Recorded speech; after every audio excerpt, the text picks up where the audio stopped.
믿음의 유산을 물려준다는 것의 핵심 중에 하나는 부모 세대가 건강한 믿음의 공동체, 건강한 교회를 이루어서 자녀 세대들에게 교회가 이런 것이다, 교회 공동체는 이런 것이다 하는 것을 보여주는 것이라고 믿습니다. 종종 좋은 교회, 건강한 교회 되기 위해서 초대교회로 돌아가자 이런 말을 하는데요, 초대교회의 모습을 그대로 재현하는 것이 가장 건강한 교회를 이루는 것, 꼭 그런 것은 아닙니다. 초대교회의 외형적인 모습이 아니라 초대교회가 추구했던 본질적인 가치를 찾아내는 거죠. 초대교회 역시 부족한 것을 많이 가졌지만, 완벽한 교회는 아니었지만, 교회가 처음 탄생할 때 성령님께서 특별히 역사하셔서 그 교회 공동체가 어떤 가치를 붙들게 하셨고 어떤 모습을 띠게 했는지, 이것을 찾아내어서 우리 교회도 이런 믿음의 공동체를 이루고 싶습니다. 그래서 그 공동체를 우리 자녀들이 보고 느끼고 누리게 한다면 이것이 우리가 자녀들에게 물려줄 최고의 믿음의 유산이라고 믿습니다. 그렇다면 오늘 본문에서 초대 예루살렘 교회는 어떤 가치, 어떤 모습을 갖고 있었는가 하는 겁니다. 41절에 보니까 그 말을 받은 사람들, 여기 그 말은요, 사도들이 전도할 때 예수님 믿는 것 이단이라 그럴 때 여러분들이 죽였던 그 예수 살아났습니다. 여러분이 십자가에 못 박은 그 예수가 3일 만에 살아났는데 그분이 바로 구약에서 예언했던 그리스도이십니다 라는, 예수가 그리스도란 말을 들었던 사람들이 뭘 받았어요? 세례를 받았어요. 그래서 이날의 신도의 수가 하루에 몇 명이라고? 3,000명이 되었어요. 오순절 성령 강림 후에 예루살렘 교회는 성령 충만한 사도들의 복음을 증거하면서 기하급수적으로 성장하게 되었습니다. 그런데 이렇게 예수를 믿게 된 성도들의 모임인 초대 예루살렘 교회의 모습이 등장하는데요, 첫 번째는 따라합시다. 사도들의 가르침을 받는 말씀의 공동체였습니다. 말씀 공동체였습니다. 42절에 이렇게 되어 있죠. 그들이 누구의 가르침을 받아? 사도의 가르침을 받아. 우리 한글 성경에는 서로 교제하고 떡을 떼며 오로지 기도하기를 힘쓰니라. 뭘 힘쓴 것 같아요? 다들 이거 읽으면서 기도하기를 힘쓴 줄 알죠? 사실 원문에 보면 그들이 자신들을 헌신했습니다. 어디에 헌신했는가? 첫 번째는 사도의 가르침을 받는 일에, 두 번째 서로 교제하고 떡을 떼는 일에, 그리고 기도하는 일에 헌신했습니다. 힘쓴 일이라고 번역한다면 제일 먼저 힘쓴 게 어디라고요? 사도들의 가르침을 받는 일에 힘을 쓰고, 교제하고 떡을 떼는 일에도 힘을 쓰고, 기도하는 일에도 힘을 썼는데, 우리 한글 성경 번역이 마치 초대교회는 기도만 힘쓴 것처럼 되어 있는데 자칫 잘못하면 오해하는 겁니다. 중요한 것은요, 말씀을 듣고 배우는 일에 제일 먼저 헌신했다는 겁니다. 말씀의 기초 위에 교제하고, 말씀의 기초 위에 떡을 떼고, 말씀의 기초 위에 기도했다는 거예요. 교회는 그 어떤 일보다 말씀의 가르침을 받는 일을 가장 소중히 여겨야 합니다. 기도, 전도, 성도의 교제 다 중요하지만 이 모든 것들 말씀의 기초 위에 있어야 돼요. 기독교의 초자연적인 기적, 방언, 예언, 병 고치는 은사 다 있지만 이 모든 것이 말씀으로 검증되어야 됩니다. 여러분, 신비스러운 일이 일어난다고 다 성령의 역사가 아니에요. 말씀 없이 기도하면 하나님의 뜻을 구하지 않고 자기 욕심 구하다가 이상하게 됩니다. 말씀 없이 신비 체험하면 이단되고 사탄의 앞잡이 되기 딱 좋습니다. 말씀 없으면요, 이상한 데로 가요. 말씀 없이 봉사하면 금방 지치고 남들에게 불평하고 자기만 화를 내고 나 봉사하는데 왜 안 알아주냐 그럽니다. 말씀이 먼저이고 말씀으로 훈련받는 것이 제일 먼저인 줄 믿으시기 바랍니다. 그런데 여기서 중요한 것도 말씀을 혼자서 읽고 연구하다가 잘못된 길로 빠질 수 있어요. 초대교회가 누구의 가르침을 받았다 그랬죠? 사도의 가르침을 받았다. 교회가 공적으로 인정하는 말씀 사역자들을 통하여 지도받고 교정받고 안내받는 것 매우 중요해요. 간혹 교회 안에서 어디 성경 공부하러 가자, 누구한테 성경 배우자, 여러분 이거 정말 조심해야 됩니다. 우리 교회가 말씀을 소중히 여기고 평신도들이 말씀을 가르칠 수 있다고 가르치고 있어요. 그렇지만 아무나 하면 안 되고 반드시 교회 공동체 안에서 말씀으로 훈련받고 교육자를 통하여 말씀의 지도를 받은 사람들, 방법까지도 그 사람들이 해야 되는 겁니다. 그래야 여러분 신천지가 들어와서 성경 공부하자, 나 못하는데 이 교회는 성경 공부도 안 하나, 이러면 이제 이상해지는 거잖아요. 현혹당하지 않도록 하기 위해서라도 교회 공동체 안에서 검증받은 분을 통하여 말씀의 사람이 되어야 됩니다. 사랑하는 성도 여러분, 우리 교회는 말씀을 정말 소중히 여기는 교회인 걸 알고 계시죠? 저를 비롯한 모든 설교자는 자기 사상 전하려고 하는 자들이 아니로, 저도 특별히 주제를 정해놓고 설교를 하려고 하다 보면 이 주제에 맞추려고 막 하는데, 그러다가 본문을 보면 이게 그게 아니네, 그러면 방향 바꿉니다. 제가 하고 싶은 얘기를 하는 게 아니라 성경이 뭐라고 말씀하는지 이걸 밝히 드러내고 이걸 성도들이 잘 알아들었도록 깨닫고 가르치는 일에 헌신해야 하는 겁니다. 뭘 가르치나 뭘 선포하나 내 생각이 아니라 주의 뜻을. 그러니까 교육자들은, 말씀을 전하는 사람들은 국어를 잘해야 돼요. 이게 웃긴 일이 아니라 정말 중요한 겁니다. 말이 안 통하고 글을 읽어놓고 뭔 소리인지 모르고 이상한 소리 하면 하나님의 뜻을 왜곡시키기 때문입니다. 그래서 목회자는 그 무엇보다도 성도들이 말씀을 알아들었도록 가르치고 선포하기 위해서 내가 먼저 깨닫고 이해하고 또 커뮤니케이션하는 방법도 연구를 해야 되는 것이죠. 우리 교회 교육자들이 이렇게 성경을 깊이 연구하고 잘 전달할 수 있도록, 또 이것을 위해서 계속 더 훈련받을 수 있도록 여러분이 지지해 주시고 기도해 주시고 응원해 주시기를 부탁드립니다. 그래서 건강한 교회는요, 말씀 사역자를 소중히 여깁니다. 안수받은 목사니까 귀한 게 아니라 하나님의 말씀을 대언하기 때문에, 그 말씀을 우리가 받아 먹기 때문에 말씀 사역자를 소중히 여기고 귀히 여겨야 하는 거예요. 히브리서 13장 17절에 보니까 너희를 인도하는 자들, 이건 말씀 사역자를 가리킨 거예요. 그들에게 어떻게 해요? 순종하고 복종하라. 그들은 너희 영혼을 위하여 경성하기를 자신들이 청산할 자인 것 같이 하느니라. 그들로 하여금 어떻게 하라고요? 즐거움으로 이것을 하게 하고. 어떻게 하게 하지 말라? 근심으로 하게 하지 말라. 교육자들이 본질적인 일로 고민을 해야 되지, 이상한 일로 고민하게 만들면 안 되고 말씀에 집중할 수 있도록 해주는 것, 그걸 즐겁게 하게 하는 것이 결국은 우리 영혼에 유익을 주는 겁니다.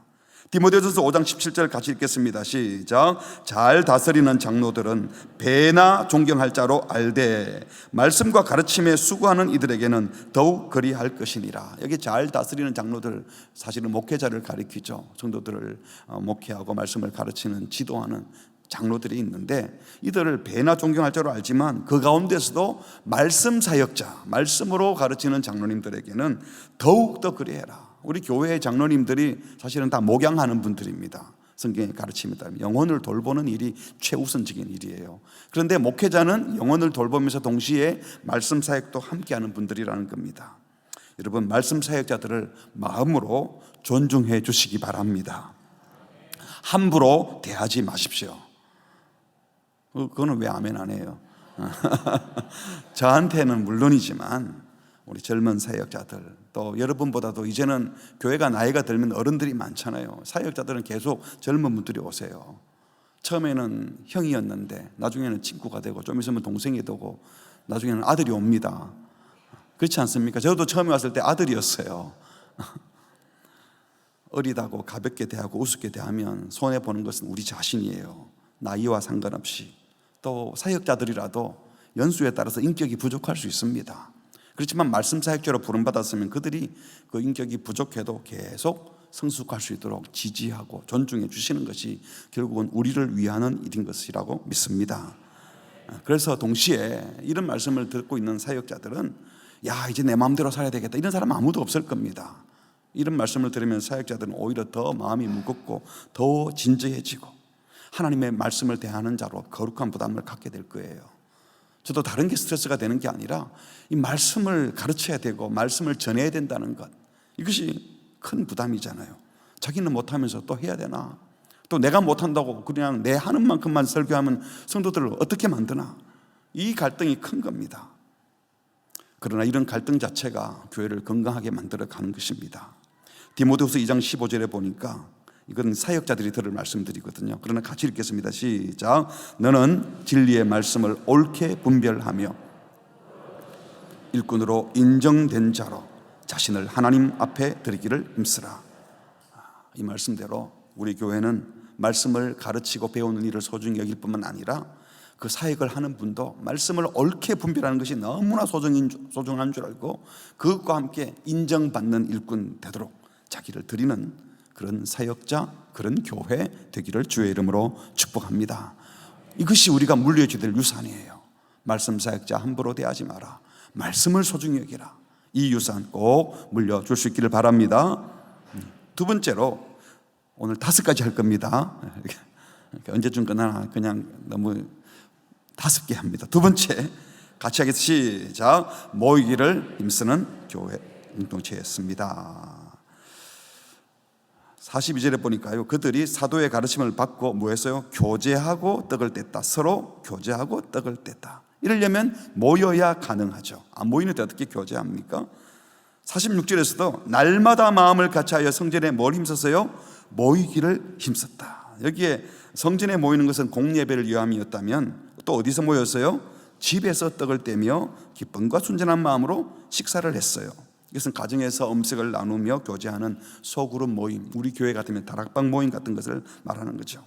다시 말해서 그들은 하나님을 향해 드리는 공예배와 함께 성도들이 서로 얼굴을 마주하고 음식을 나누는 삶을 나누는 교제 공동체를 이루었어요. 여기 보니까 집에서 떡을 떼며 어떻게 음식을 먹었다 그랬어요? 기쁨과 순전한 마음으로 음식을 먹었다. 이것은 먹고 마시는 교제가 주 안에서 아름다운 교제였고, 뭐 밥을 먹는데 뭘 순전함 이런 게 있겠어요? 이것은 그 자체가 복된 예배였다는 겁니다. 여기서 중요한 것은 그냥 모이지 않고 날마다 마음을 같이하여, 날마다 마음을 같이하여, 이건 누가 억지로 시켜서 온 게 아니고 자발적으로 좋아서 왔다는 거예요. 어떤 사심이 있어서 뭔가를 기대하고 모이는 것이 아니라 마음이 통하니까 좋아서 마음을 다해 모였어요. 예배를 드렸는데 은혜가 있고 기쁨이 있으면 오는 겁니다. 교회 공동체의 따뜻한 사랑을 경험하고 은혜를 경험하면 또 가고 싶어져요. 다락방에서 내 마음을 터놓고 얘기하다가 생수가 터쳐나오고 치유를 경험하면요, 가고 싶어지는 거예요. 맛있는 음식점 아무리 구석에 있어도 소문나면 찾아가잖아요. 그렇지 않습니까? 친절한 서비스를 받은 경험이 있으면 손님 모시고 가고 싶어지는 겁니다. 마찬가지로 우리 교회에 말씀이 있고 섬김이 있고 삶의 변화와 기쁨이 있으면요, 전도하고 싶어지는 거예요. 여러분, 우리 교회에 성도님들 모시고 오고 싶죠? 아멘은 너무 시원찮네. 우리 교회에 다른 분들 모시고 오고 싶죠? 안 믿는 사람들이라도 와서 우리 교회 와서 예배드리고 우리 교회를 경험하면 이 사람들이 행복할 거다, 이런 우리가 마음을 갖지 않습니까?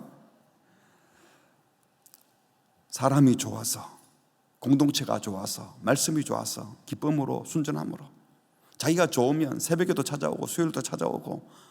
예전에 그런 분 계셨거든요. 왜 다락방을 왜 방학합니까? 이 좋은 다락방을. 그런 분도 계셨어요. 그래서 다락방 방학해야 돼요. 순장이 너무 힘들어요. 그렇지만 또 모이면 너무 좋아요. 우리 교회가 모이기를 힘쓰고 모이는 것을 좋아하는 교제 공동체 되기를 바랍니다. 우리 자녀들이 그래서 교회를 가고 싶은 곳, 사람 만나러 가는 곳 돼야 돼요. 사람 만나는 게 나쁜 게 아니에요. 믿음의 사람, 좋은 사람, 그리스도인 만나는 것은 복된 것이에요. 그래서 우리 아이들이 교회를 행복한 곳으로 기억하게 하는 것, 이것이 신앙의 유산을 물려주는 중요한 일이죠. 5가지 중에 오늘 3번째, 이게 가장 길게 말씀드릴 건데요, 3번째는 같이 할게요. 시작. 서로의 필요를 채워주는 나눔과 섬김의 공동체였습니다. 이 초대 교회가 사도의 가르침을 받아서 모여서 했던 가장 중요한 일 중에 하나가 서로 교제하고 떡을 떼는 것이었어요. 그리스도의 죽음과 성도의 하나됨을 기억하는 성찬식을 한 거죠. 또 성찬식을 마치면 자연스럽게 식사하는 애찬식도 이어졌습니다. 예식처럼 하는 성찬식, 그리고 같이 먹고 교제하는 것이 이어졌어요. 여러분, 이때 밥만 먹겠습니까? 좋은 사람들이 모이면 밥만 먹어요? 또 뭐도 합니까? 얘기도 하죠. 얘기를 하다 보면 무슨 얘기를 하겠어요? 자기 삶의 이야기를 합니다. 그러다 보면 자연스레 누가 뭐가 필요한지, 또 지금 무슨 기도 제목이 있는지 이런 걸 알게 되는 거죠. 그러다 보니까 필요를 들었는데 가만히 있겠습니까? 서로 사랑하니까 자연스럽게 서로의 필요를 채워주는 나눔이 이어지는 거예요. 그래서 초대교회의 가장 중요한 특징이 바로 서로의 필요를 채워주는 나눔과 섬김의 공동체였다는 겁니다. 44절 같이 읽어봅시다. 어떻게 했는지 시작. 믿는 사람이 다 함께 있어 모든 물건을 서로 통용하고 또 재산과 소유를 팔아 각 사람의 필요를 나눠주며. 5가지 특징 중에 제일 어려운 것, 우리가 따라하기 제일 어렵고 힘든 것이 어쩌면 이걸 겁니다. 돈 문제 앞에서는 다들 생각이 달라지거든요. 초대교회에 기적과 이사가 일어났던 것도 놀라운 일이지만 아마 주변의 사람들을 가장 놀라게 한 것이 있다면 자기 재산과 소유를 다 팔아서 내어놓고 그걸 필요한 만큼 다 가져갔다. 여러분, 사람들이 권력욕, 명예욕은 나이 들면 많이 사라져요. 간혹은 70, 80 넘어도 명예욕에 젖는 사람도 있지만 대부분이 70, 80 되면 권력욕, 명예욕은 다 사라져요. 근데 돈 욕심은 안 사라져요. 왜? 자식들에게 물려줘야 된다고. 돈은 끝까지 챙겨요. 가져가지도 못하는데. 근데 초대교회 성도들은 서로 모든 물건을 통용했어요. 내 필요가 아니라 각 사람의 필요를 따라 나눠줬다고 했어요. 여러분, 이게 공산주의 국가에서 국가가 공권력으로 모든 재산을 도맡아 관리하고 배급해주는 그런 게 아닙니다. 공산주의가 아니에요. 초대교회는 이 제도와 시스템으로 돌아간 게 아닙니다. 자발적인 사랑에 의해서 서로의 필요를 채워주는 사랑의 나눔이었어요. 사도행전 4장에 보면요, 믿는 무리가 한 마음과 한 뜻이 되어 모든 물건을 서로 통용하고 자기 재물을 조금이라도 자기 것이라고 하는 이가 하나도 없었다 그랬더니 34절에 뭐라 그랬어요? 그 중에 가난한 사람이 하나도 없었어요. 공산주의를 하면 다 가난해져요. 민주주의를 하고 자본주의를 하면 빈부격차가 심해지고 세상에 완벽한 제도가 없어요. 성령이 임하면 아무도 가난하지 않았습니다. 자기 부동산을 팔아서 사도들에게 주면 욕심껏 챙겨가는 게 아니라 필요한 만큼 나눠줬다는 거예요. 성령님이 임재해서 십자가의 사랑을 경험하고 예수님을 따르는 제자가 된 자들에게 일어난 가장 최고의 변화는 첫 번째는 하나님을 찬양하고 예배하는 것. 그러니까 하나님을 찬양하고 예배하면 그 다음 일어나는 일은 내가 섬기는 하나님이 사랑하는 다른 형제를 사랑하고 귀히 여기는 거예요. 형제를 사랑하면 당연히 내 필요가 아니라 형제의 필요를 생각하고 나에게 민감하기보다 형제에게 더 민감한 사람이 되고 내 유익이 아니라 형제 유익에 더 마음을 쏟게 되는 게 사랑하는 사람의 자세입니다. 부모가 자식을 사랑하면 그렇게 하지 않습니까? 여러분, 이것은 세상에서 말하는 평등, 공평하고는 달라요. 여기 그림을 보시면 경기장을 들여다보고 싶은데 뭐가 평등이고 뭐가 공평 같아요?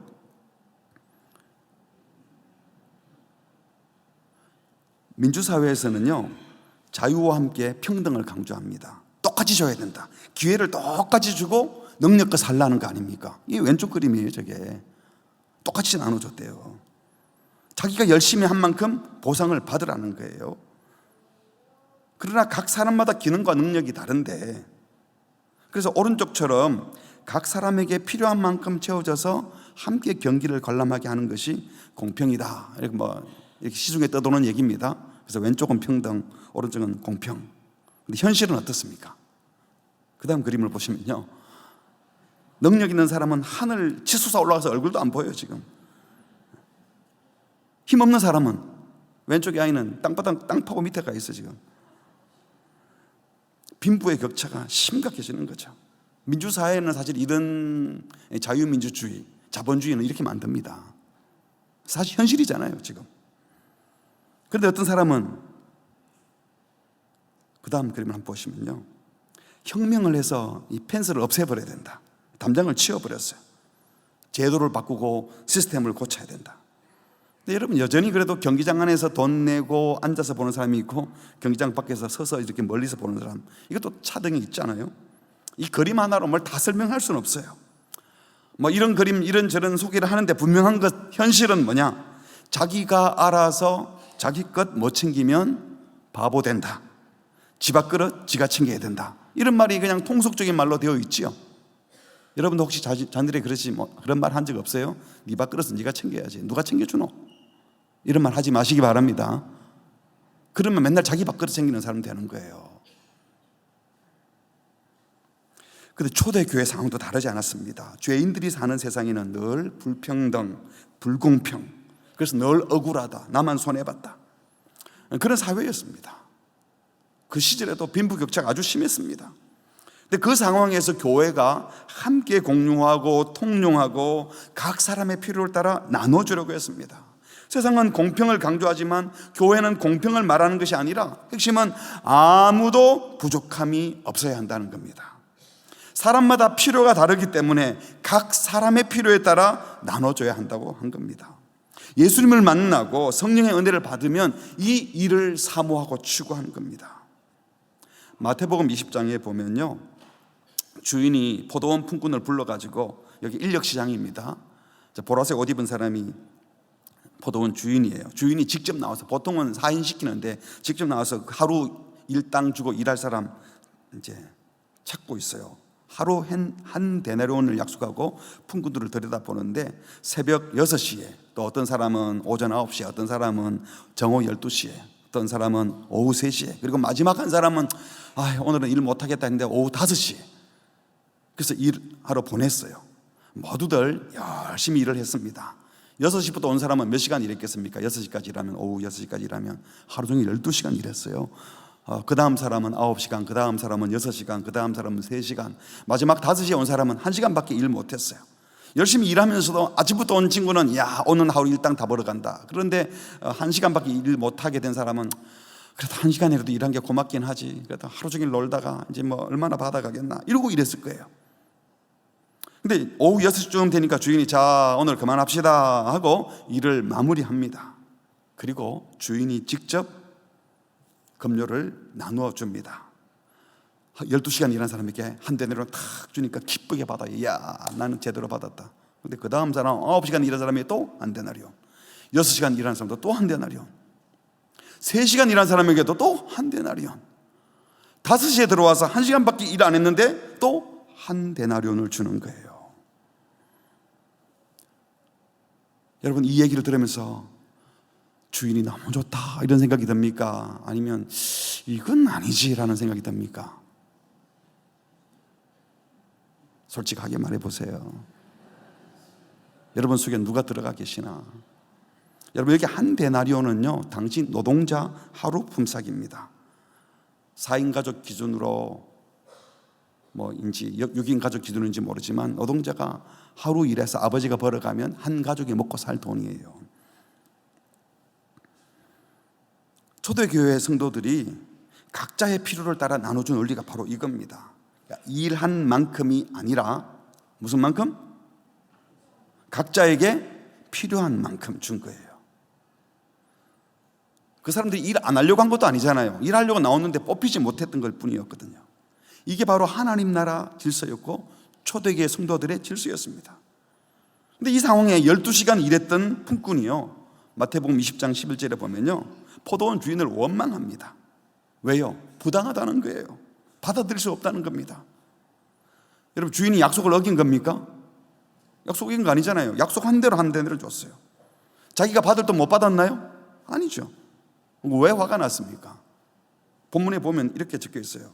왜 하루 종일 12시간 가까이 더위에 고생한 우리와 오후 5시 시원할 때 와서 1시간밖에 일하지 않은 저 사람을 왜 우리와 똑같이 대하십니까? 이거예요. 정확히 그렇게 표현했어요. 왜 저 사람을 우리와 똑같이 대해줄 수 있습니까? 이것이 불공평이라고 생각한 겁니다. 이때 주인이 말하기를 내 것을 가지고 내 뜻대로 하는데 내가 선하다고 네가 눈이 삐뚤어졌느냐. 원문이 그렇게 됐어요. 네가 나를 악하게 보느냐. 이 눈이 삐뚤어져서 내가 선한 일을 하는 게 나쁘다고 보이느냐? 네 것이나 가지고 가라 하고 보내셨습니다. 하나님 나라는요, 일한 만큼 돈 주고 일하지 않으면 굶으라고 하지 않습니다. 좋습니까? 나쁩니까? 이 말씀을 듣고 이제 놀아야 되겠다 이렇게 생각하는 사람은 없어요. 믿음의 사람은요. 주님은 우리 모두에게 꼭 필요한 품삯인 한 데나리온을 줘서 모두 다 살게 하고 싶으셨습니다. 하루 종일 일한 사람이 손해본 것이 아니라 원래 받을 만큼 받았잖아요. 하루 종일 일하는 사람이 손해본 것이 아니라 조금 밖에 일할 수밖에 없었던 그 사람에게도 은혜를 주신 겁니다. 여러분, 은혜 받는 게 싫으세요? 사실 우리가 다 그런 은혜를 받은 자들 아닙니까? 하루 종일 일하지 못하고 일감을 찾았던 노동자들은 놀 때 기분이 좋았겠습니까? 얼마나 마음 졸이면서 오늘 일 못하면 우리 가족들은 굶는데 어떡하나, 그러면서 고생하다가 막판에 1시간 일한 거예요. 그들에게 필요한 만큼 은혜를 주시는 우리 주님의 이름을 찬양합니다. 이것이 주님의 방식이요 은혜의 질서입니다. 교회 공동체가 해야 될 일이 이런 걸 보여주는 거예요. 어린 아이들한테 뭘 가르치는 겁니까? 간혹 교회 안에서 막 정의롭게 공의롭게 한다고, 니는 안 했잖아, 너는 못했잖아. 너무 그러지 마세요. 은혜의 질서를 보여주시기 바랍니다. 물론 현대사회에 이것을 문자 그대로 적용하기 쉽지 않지만 이 정신을 받아야 한다는 겁니다. 그런데 사람들은요, 내가 수고한 만큼만 받으면 된다 이렇게 생각하지 않고 수고한 이상으로도 받고 싶어 할 뿐만 아니라 더 중요한 것은 저 사람과 비교하여 내가 부당한 대우를 받으면 안 된다, 늘 이런 생각을 하는 거예요. 과분한 은혜를 받아도 왜 쟤한테는 더 많은 과분한 은혜를 줍니까? 이러고 비교를 한다. 그러니까 맨날 불공평하다 하고 불평하는 겁니다. 뭘 말씀하시는 겁니까? 교회는 주님께서 우리의 필요를 채우는 분임을 믿는 공동체입니다.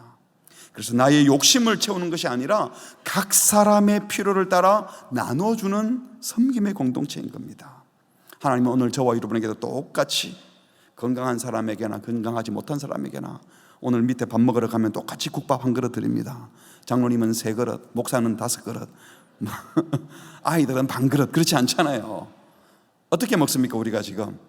조금만 덜어주세요. 저도 가서 많으면 좀 덜어주세요. 먹을 만큼 먹지 않습니까? 필요한 만큼.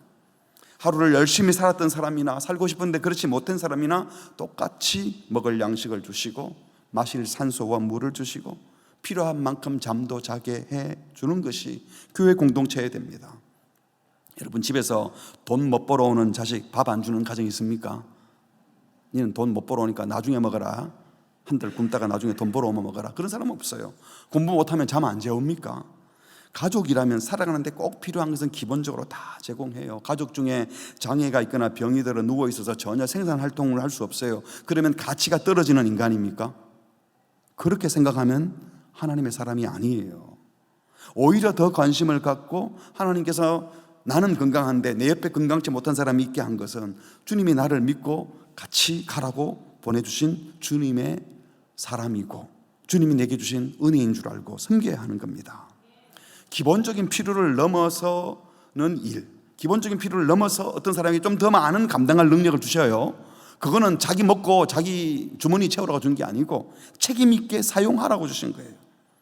그래서 서로에게 필요한 것 아무도 부족하지 않도록 하라고 평균 이상의 우리에게 뭘 주셨다면 기본의 필요 이상을 주신 것은 함께 나누는 그런 믿음과 용기를 주시기 바랍니다. 우리 자녀들에게 그것을 보여주시는 그런 우리 공동체가 되기를 바랍니다. 초대교회가 서로의 필요만을 채워줬는데 아까 보셨지만 사도행전 5장 34절에 같이 할까요? 시작. 그 중에 가난한 사람이 없으니 모자람이 없었습니다. 우리 교회에 이런 은혜를 주시기를 바랍니다. 교회는 조직의 필요가 아니라 리더의 비전과 꿈을 채우는 교회가 아니라 각 사람의 필요에 민감한 공동체가 되어야 하는 겁니다. 아무도 자신의 수고와 헌신에 따라서 내가 이렇게 많이 수고했으니까 더 많은 지분이 있다 주장하지 않고 더 많은 혜택을 주장하지 않고 각자의 필요를 위해서 서로가 챙겨주는 공동체가 되기를 주의 이름으로 축복합니다. 초대교회는 이런 정신으로 공동체 내에 고아가 있고 과부가 있으면 생산활동을 못하니까 나눠줘서 먹여줬어요. 근데 그것으로 끝나지 않고 또 지나가는 나그네도 돌봤어요. 그래서 결국 이 나눔은 섬김으로 이어졌던 것입니다. 우리 자녀들이 교회 공동체를 통해서 기도 열심히 하면 부자 돼, 10조 드리면 하나님께서 복 주셔, 이런 걸 배우는 것이 아니라 나눔과 섬김, 돈은 이렇게 쓰는 거구나, 은혜는 이렇게 흘려보내는 것이구나, 내가 수고한 만큼이 아니라 각 사람의 필요한 만큼 은혜를 흘려보내는데 그 통로로 제가 쓰임받고 싶습니다, 이런 결단하는 자녀들이 생겨나도록 지도하고 훈육하고 보여주는 우리 교회가 되기를 주의 이름으로 축복합니다. 내가 손에 안 보는 인생이 아니라 아무도 부족하지 않게 하는 일에 쓰임받는 자들 되시기를 주의 이름으로 축복합니다. 네 번째로 초대교회는 찬양과 기도에 힘쓰는 무슨 공동체?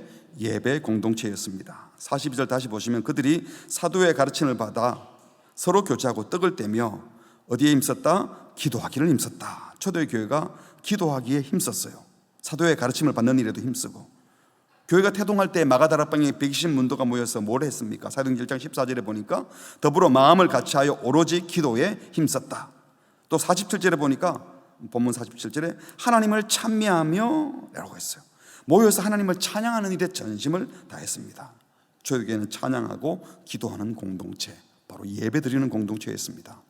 예배에 있어서 중요한 것은 초대교회가 어떤 곡을 불렀는가, 어떤 장르의 노래를 했나, 기도는 어떤 식으로 했나, 그걸 배우는 것이 아니라 그곳에 하나님이 임재하셔서 우리의 기도를 들으시는가, 우리가 찬양을 드릴 때 하나님이 임재하여서 우리의 찬양을 받으시는가, 말씀을 들을 때 하나님의 뜻이 선포되어서 주님을 만나는가, 성찬을 나누면서 그곳에 예수님이 임재해 계시는가. 핵심은 하나님의 임재입니다. 뭐라고요? 하나님의 임재. 여러분들은 예배 드리는 가운데 이곳에 우리 주님이 계시구나, 주님의 임재하심을 느끼고 있습니까? 그렇게 느껴본 적이 있으십니까? 매주일 예배 때마다, 다락방 모임 때마다 하나님의 임재가 경험되는 그런 공동체 되기를 주님의 이름으로 축복합니다. 마태복음 18장에 보니까 두세 사람이 예수님의 이름으로 모이는 곳에 예수 이름으로 모여 주님의 이름을 높이고 주님의 이름으로 기도하고 주님의 이름으로 서로 사랑하고 격려하고 용서하고 하는 그곳에 임재하시겠다고 약속하셨습니다. 무엇보다도 하나님의 말씀이 제대로 선포되어 하나님의 음성이 흘러간다면 예수님이 임재하신 것이죠. 예수 그리스도의 십자가에 죽으시고 부활하신 예수 그리스도가 보여진다면 주님이 임재하신 것입니다. 기도할 때도, 찬송할 때도, 성찬을 나눌 때도, 말씀이 선포될 때에도, 성도들이 모여 있을 때도 주님의 임재가 경험되는 그런 공동체 되기를 바랍니다. 우리 자녀들이 이걸 경험했으면 좋겠어요. 새벽에 와서도 자는 아이들도 많이 있지만 그래도 엄마 아빠 손잡고 예배당에 가서 어느 한순간 찬양하다가 기도하며 눈물 흘리는 엄마를 본 적이 있고, 간절히 예배하는 아빠의 모습을 본 적이 있고, 그러다가 자기도 주님을 만나서 같이 예배하게 되고, 이 예배의 감격과 기쁨이 몸에 새겨져서 그 어떤 순간에도 예배하고 가고 싶어, 여행을 가다가도 주일이 되면 예배하러 가고 싶은 마음이 생기는 이 믿음을 유산으로 물려줬으면 좋겠습니다. 특별히 주의 종이 말씀을 선포할 때 말씀 듣는 그 현장에서 하나님의 임재를 경험하여 주님의 음성을 듣고, 기도하는 그 자리에서 주님이 내 기도를 들으신다는 것을 느끼고, 찬양하는 때에 또 열심을 다하여 기쁨으로 찬양하며 열심히 기도하며 주님과 교제하는, 주님의 임재를 경험하는 그런 자녀들, 우리 부모들 되기를, 또 그 예배를 유산으로 물려주기를 주의 이름으로 축복합니다. 마지막 다섯 번째로 같이 할까요? 시작. 세상의 칭송을 받는 정인 공동체였다. 하나님을 찬미하며 또 온 백성에게 칭송을 받았어요. 칭찬을 들었다는 거예요. 그래서 구원받는 사람이 날마다 더해졌다. 초대교회는 세상과 담쌓고 부흥한 것이 아니었습니다. 어떤 이단은 들어갈 때 이게 출석 체크하고 이름 확인하고 들어가는 이상한 집단도 있잖아요. 담쌓고 있는 거죠. 그리고 꼬덕에서 몇 명씩 뽑아가고, 그거 다 이단들이 하는 짓입니다. 세상이 교회를 보고 기뻐하고 세상이 교회를 보고 소망을 가졌다는 겁니다. 세상이 교회를 칭찬하고 교회를 귀하게 생각했다는 거죠. 그래서 구원받는 사람이 날마다 더해졌다. 성도 각 사람이 예수의 증인이 되기도 했지만 교회 공동체 전체의 모습이 세상 사람들에게 매력적으로 보여서 이야, 희한한 데네 라고 긍정적인 마음을 갖게 되면서 성도들의 또 말과 행실을 보면서 또 그들이 모여서 교제하는 모습, 예배드리는 모습, 재산을 팔고 서로 나누는 모습 보면서 희한하다 하고 칭찬하면서 뭔가 다르네 라고 생각하다가 예수님 믿어서 그렇다고 직접 전도했을 때 그들이 복음 안으로 온 겁니다. 우리 교회 사명선언이 뭡니까? 예수의 제자 되어 세상의 소망 주는, 여기 없구나, 뭐예요? 행복한 공동체. 세상의 소망 주는, 여기 핵심이에요. 세상의 소망 주는, 우리끼리 즐거운 게 아니라 세상에 소망 주는, 우리가 행복한데 그걸 보는 세상 사람들이 소망을 가져야 돼요. 교회가 타락하여 세상의 비난을 받는 일이 종종 있지만 그래도 저는 교회가 세상의 소망이라고 믿습니다. 아니, 세상의 소망은 교회밖에 없어요. 아무리 잘난 집단도 소망되는 집단이 어디 있어요? 정치가 세상의 소망이 되나요? 여러분, 학교가 세상의 소망이 돼요? 선생님들이 더 잘 아실 거예요. 얼마나 힘듭니까? 복지단체가 세상의 소망이 돼요? 일정 부분 감당하고 있을 뿐이죠. 무슨 문화예술이 세상의 소망이 됩니까? 그렇지 못합니다. 건강한 교회는 반드시, 예수님이 머리가 된 참된 교회는 반드시 세상의 소망이 되는 줄 믿습니다. 우리 교회 뭘 데모할 겁니까? 디몬스트레이션, 증명하는데 뭘 증명할 거예요? 참된 정의는 예수 천당 불신 지옥 피켓 들고 다니는 것이 아니라 교회가 교회다운 모습을 보여주는 것 자체가 세상의 소망이 되는 겁니다. 진리를 추구하고 진리의 말씀에 순종하는 말씀 공동체가 되고, 즐겁게 모여서 세상과 다른 삶을 나누는 교제 공동체가 되고, 자기가 필요가 아니라 각자의 필요를 따라서 나눠주는 나눔과 섬김의 공동체가 되고, 하나님의 임재 속에 찬양하고 기도하는 영광스러운 예배 공동체를 이루어서 살아가는 그 모습이 세상 사람들에게는 이런 데도 있네, 예수가 데모되는 거예요. 디몬스트레이션 되는 거예요. 증명이 되는 거예요.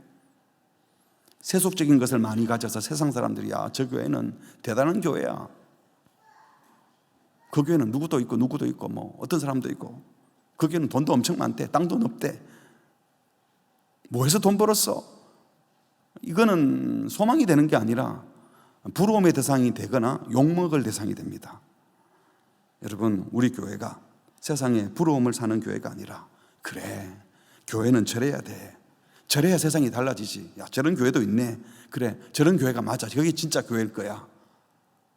우리 교회뿐만 아니라 주변의 모든 교회가 이런 참 교회가 되어서 세상에 소망을 주기를 소망합니다. 말씀을 맺겠습니다. 초대교회, 완전한 교회 아니었습니다. 교회 태동 이후에 이런 좋은 것들을 보여준 이후에 곧바로 구제하는 일 때문에 다툼이 나고 서운한 사람이 생겨나가지고, 아이고, 우리가 이거 다 못하겠다, 집사 뽑아야 되겠다고 집사를 세웠습니다. 교회가 점점 자라가면서 교회 내 지도자들이 필요해서 장로도 세웠습니다. 갈등이 생깁니다. 심지어 바울과 베드로가 싸우기도 했습니다. 선교여행 가다가. 완벽하지 않아요. 그래도 그 시대에 교회가 세상의 소망이었습니다. 오늘 이 땅의 교회도, 우리 교회도 여전히 부족한 것 많지요.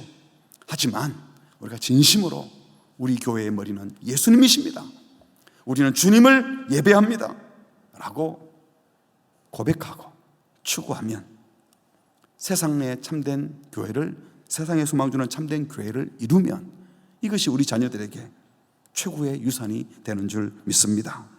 우리 자녀들이 교회를 생각하면 행복하고, 인생의 중요한 시점마다 그때 교회에서 목사님은 어떻게 말씀하셨더라, 그때 우리 교회 장로님들이라면 어떻게 했을까, 이런 일이 있을 때 그때 그 집사님, 그 순장님은 어떻게 할까, 교회 공동체를 생각하면서 판단 기준이 생겨나고, 스트레스 받고 힘들다가도 힘이 생겨나고 인생의 자양분이 되고, 그래서 우리가 건강한 교회를 이루어서 진짜 믿음의 유산을 물려주는 믿음의 복된 공동체 되시기를 주의 이름으로 축복합니다.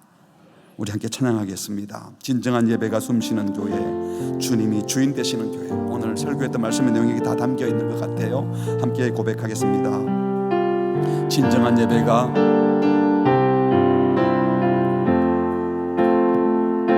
진정한 예배가 숨쉬는 교회, 주님이 주인 되시는 교회, 믿음의 기도가 쌓이는 교회, 최고의 찬양을 드리는, 다시 할까요? 진정한 예배가, 진정한 예배가 숨쉬는 교회, 주님이 주인 되시는 교회, 믿음의 기도가 쌓이는 교회, 최고의 찬양을 드리는, 말씀이 살아 움직이는 교회,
또 나를 반겨주시네.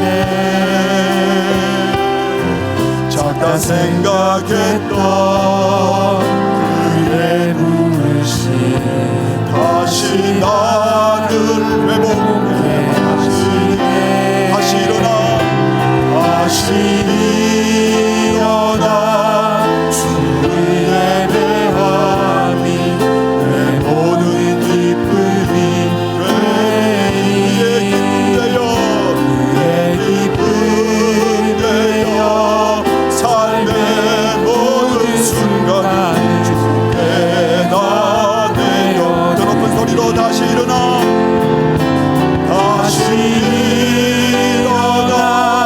주를 예배함이 내 모든 기쁨이 되니 그의 기쁨 되어 삶의 모든 순간 주께 다 내어 다시 한번 마지막으로 다시 일어나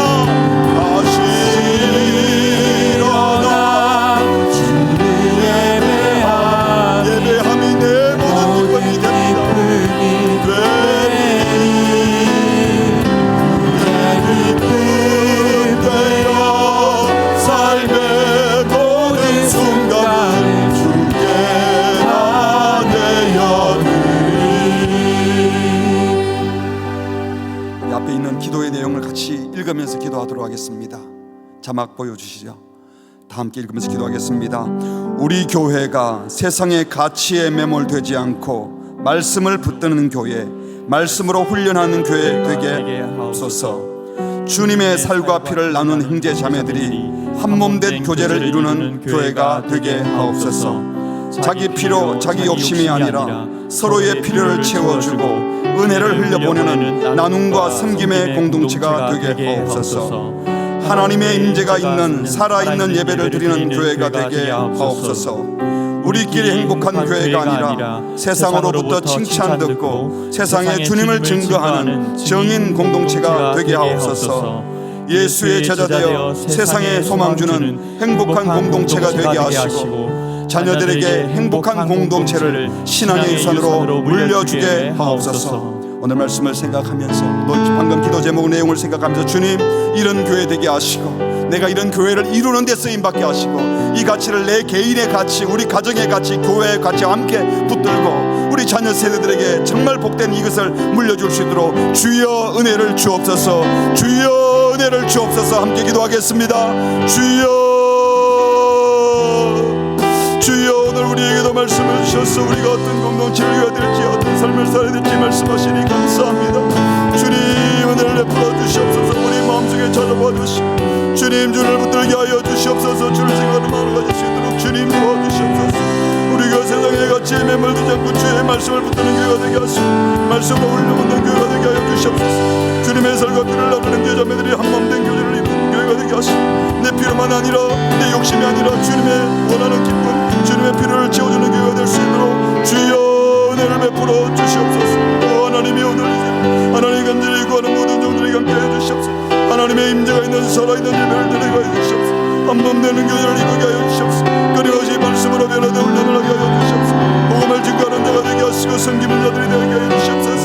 다른 것을 물려주도 우리 교회가 정말 주님의 교회를 물려주고 하나님의 교회의 공동체의 즐거움과 이빨 보여주게 해주시고 이를 위해 우리 자신들이 다 변화되고 훈련될 수 있도록 주여 도와주시옵소서. 주님 우리 모두에게 함께해 주옵소서. 주여 주를 베풀어서 감당할 수 있도록 주님 도와주시옵소서. 주님이 이렇게 소망하는 그들에게 주여 도와주시옵소서.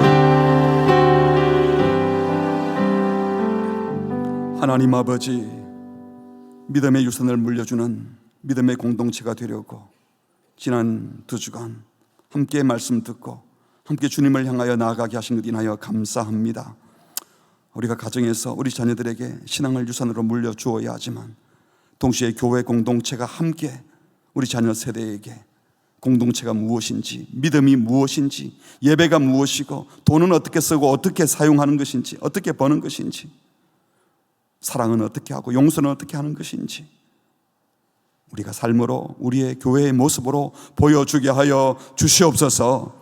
우리 자녀들이 힘든 순간에 교회를 생각하면서 인생의 낭망할 일이 챙겨놨을 때 믿음의 선배들을 생각하면서 다시 위로받고 힘없고 격려받아 주께로 돌아오게 하는 자극제가 될 수 있도록 우리 교회가 그런 복된 교회, 주님이 기뻐하시는 교회, 사람을 살리는 교회, 복음을 증거하는 교회, 살아있는 예배를 드리는 교회 되게 하여 주시옵소서.